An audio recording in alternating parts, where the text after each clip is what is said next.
Why someone always feels drained after hurting you, psychology explains. They thought hurting you would make life easier. They thought if they could get past the guilt, win the argument, walk away first, or make you feel small, they would finally feel free. But that is not how it worked, because some people do not feel relief after hurting a good person. They feel drained. And the strange part is this: the heavier they tried to make your heart, the heavier their own mind became. That is the part most people never expect. When you hurt someone who cared deeply, especially someone who gave you patience, loyalty, and real emotional effort, something inside you does not settle down. It starts to turn. At first, they may feel justified. They may tell themselves, "I had no choice." They may repeat, "They made me do it." They may even convince themselves that you were the difficult one, the sensitive one, the one who would eventually get over it. But the human mind has a way of remembering what the ego tries to bury. And once the silence begins, the truth begins to speak, not out loud, inside. That is where the exhaustion comes from. It starts as a small discomfort, a strange restlessness at night, a thought that keeps returning at the worst possible time, a memory they did not ask for, your face, your voice, the look in your eyes when you realized they had crossed a line. That memory does not leave easily, because deep down they know they did not just hurt another person, they damaged the version of themselves that was still capable of loving with honesty, and that is exhausting.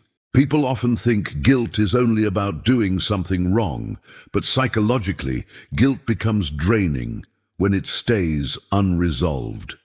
When someone hurts you and never truly faces what they did, their mind keeps the file open. It keeps replaying the event.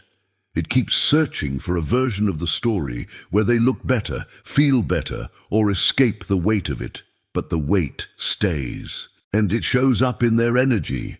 They become more irritable, more distracted, less peaceful. They may look fine on the outside, but internally they are carrying a kind of tension that never quite disappears.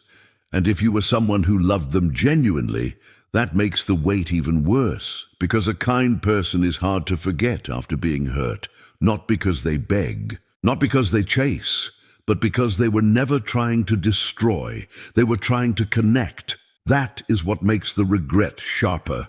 When someone hurts a loving person, they are not just losing a relationship. They are losing access to something calm, safe, and rare, and the mind knows it even if the mouth never says it. Here is another reason they feel drained. They can no longer fully trust their own version of the story. At first, they may try to stay emotionally distant. They may want to believe that what they did was minor, that it was necessary, that you were too emotional, that time will wash it away. But every time they remember how you showed up for them, the mind starts arguing back. That inner conflict is called cognitive dissonance. It happens when a person's actions do not match the kind of person they believe themselves to be. And nothing creates that conflict faster than hurting someone who did not deserve it. They wanted to see themselves as decent, but now there is a memory that does not fit, so the mind keeps working, trying to excuse it, trying to explain it, trying to reduce the discomfort. But the more they try to defend it, the more tired they become, because deep down they know the truth.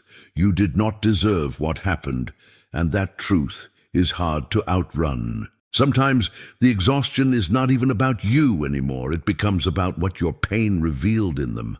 Maybe they saw their own selfishness. Maybe they saw how quickly they could turn cold. Maybe they saw that they were willing to protect their pride more than your heart. That realization can be brutal, because once someone sees that side of themselves clearly, they cannot always unsee it. They start thinking about the moment they changed, the moment they became careless, the moment they chose comfort over kindness, and that kind of self-confrontation is tiring. Even if they never tell anyone else, even if they smile in public, even if they act unbothered, inside something is working against their peace. And here is the part that surprises people most. Hurting a good person often makes the hurt person feel smaller, not bigger. They may have wanted control, they may have wanted distance, they may have wanted to feel powerful. But after the emotion fades, many of them are left with the exact opposite feeling, less grounded, less certain, less at peace. Because real power does not come from breaking someone who loved you. Real power comes from being able to sit with your own choices honestly. And not everyone can do that. So instead, they carry the drain, the sleeplessness, the replayed conversations, the sudden discomfort when your name comes up, the quiet shame they never talk about. That is what hurting you did. It did not set them free. It tied their mind to the very thing they thought they had escaped. If this sounds familiar, it is because psychology is very clear about one thing. Unresolved harm rarely stays quiet forever.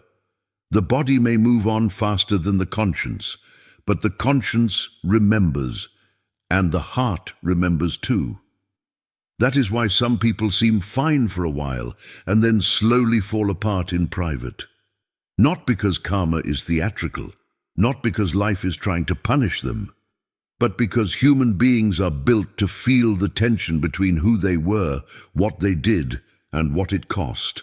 And when that cost includes hurting someone deeply, the mind does not let it go easily. So if you were hurt by someone who acted like it meant nothing, understand this: their silence may not be peace, their coldness may not be strength, and their distance may not mean they are untouched. Sometimes the person who hurt you is the one carrying the heaviest weight, not because you tried to make them suffer, but because they finally had to live with what they did, and that can drain a person more than they ever expected. If this message spoke to you, leave a comment with one word: healing. And if you want more honest relationship psychology like this, subscribe to Heart Whisper and stay with me for the next one.